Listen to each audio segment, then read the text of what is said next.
select Next Object and select Previous Object. This tool is useful to select Next Object and select Previous Object.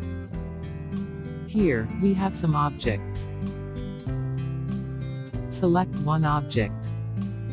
Now, we have to check which object we have created. After this, press Select Next Object button.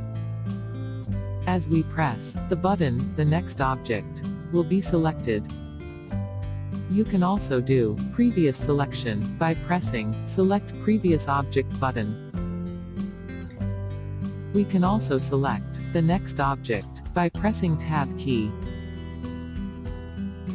And to select the previous object, we will press Shift plus Tab key.